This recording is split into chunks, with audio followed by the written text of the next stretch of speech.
mi som ni verin zo na ngai world record ni hiar mai theini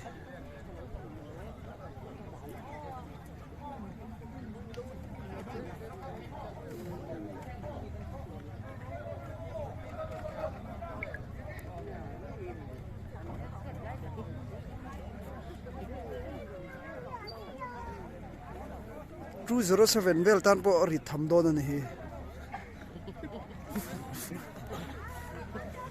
full lot